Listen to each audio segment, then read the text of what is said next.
It's my great pleasure to welcome you back for the third and final session of this great conference organized by our friends and students Hunyan and Rezvane. It's really a great satisfaction to me and to many of us here that our students were able to put together something so interesting, and that we could invite so many friends to participate with us in what I think of, and I think it's hard to dispute as the major democratic experiment, the major experiment in democratization that is taking place in the world today. The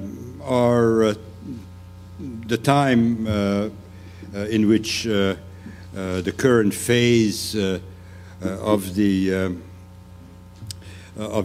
Iranian movement is located reminds me actually of another time. 1981 December, when martial law was declared in Poland.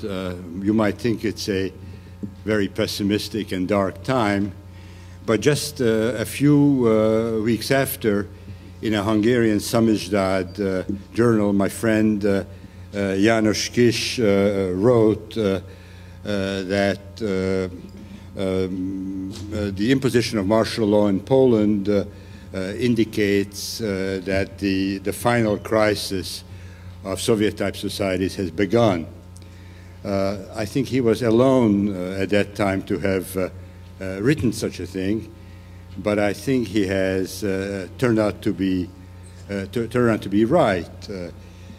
His reasons perhaps shouldn't concern us much, but they had to do with issues like an economic crisis which had no solution, a fundamental legitimacy crisis, the transformation of the international context within which these societies found themselves, and so on.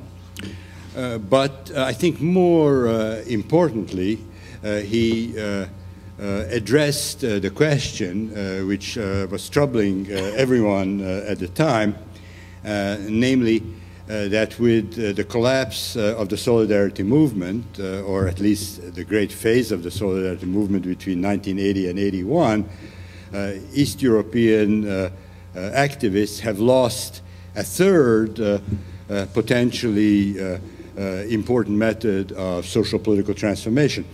As everyone here will know, in 1956 in Hungary, there was a classical revolutionary attempt to overthrow Soviet-type regime, which failed. Everyone here will equally know also that in 1968, there was a classical attempt at a reform from above in Czechoslovakia, which also failed. Then in the mid-1970s, a civil society-oriented strategy was generated above all in Poland, which reached its culmination in 1980 through a self-organizing society, a social movement organized around a labor union, but not restricted to a labor union. And it looked like in December of 1981, this type of transformation too has come to an end with the martial law regime. In the article that I was thinking of, and then many subsequent articles, both Hungarian and Polish activists wrote that the civil society-oriented strategy is not over, however. It just has to be completed. There has to be another phase. And today I was thinking of that because all I heard here was about that phase, the civil society-oriented phase, namely the self-organization of society, which I think many people have shown is continuing in Iran in spite of heavy repression and heavy attempts on the part of the state and its organs to co-opt, to transform, to channel various aspects of the movement, and yet the thing is continuing. But very little has been said about what would be the end phase, maybe 5, 6, 7, 8 years down the line of this type of transformation. Where could it go? One speaker with whom, as you heard, I disagreed, pointed to a revolutionary strategy down the road, which I personally reject both on normative and strategic grounds. As one Iranian speaker said to me privately, one revolution was already enough, and I completely agree with that. But what then? And that discussion, I think, remains to be had, because the self-organization of society on the part of very diverse movements with diverse aspirations, diverse politics, does not change a regime. So there must be another phase. And I think today, at least, we will begin that discussion, part of it. We will not end it, because only the Iranian people can end the discussion. It's not for outsiders or even insiders outside to end that discussion. It's going to have to be Iranians inside, organized politically, moving from the civil to the political to come up with solutions. But I think they will be able to do it, and I suspect they'll be able to do it within the 7 or 8 year period, because the regime on so many levels is cracking, as Hashimi's very interesting discussion showed, even on a level of the legitimation order and the religious foundations of it. So we have two fantastic speakers who are going to help us with at least beginning the discussion, and let me introduce them. First, Ramin Jahanbegloo, who is a professor of political science and research fellow in the Center of Ethics at the University of Toronto.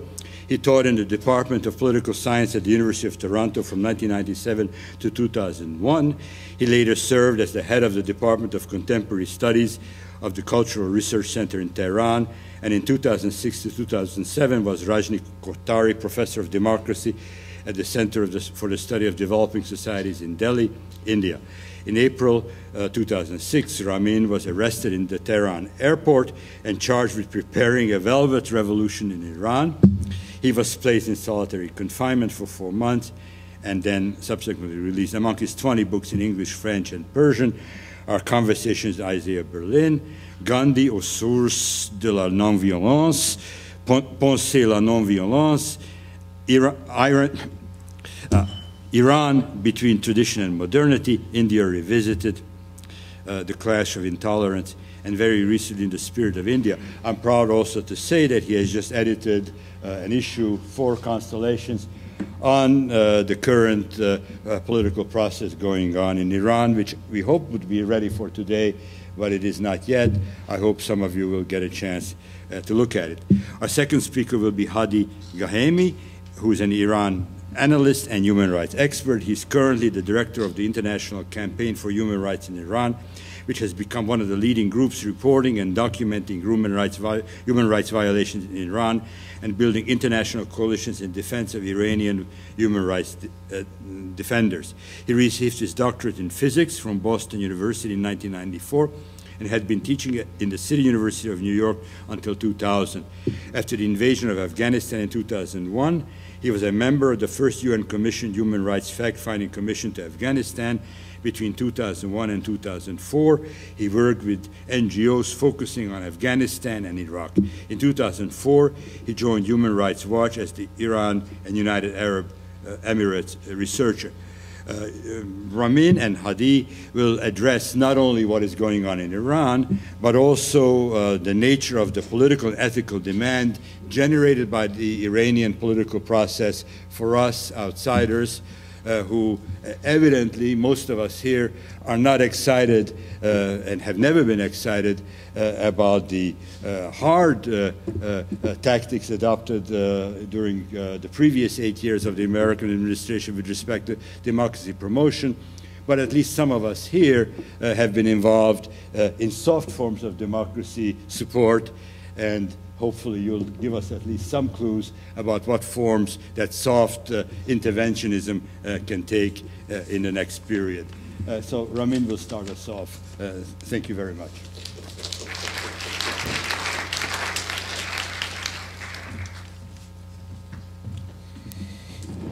Thank you, Andrew.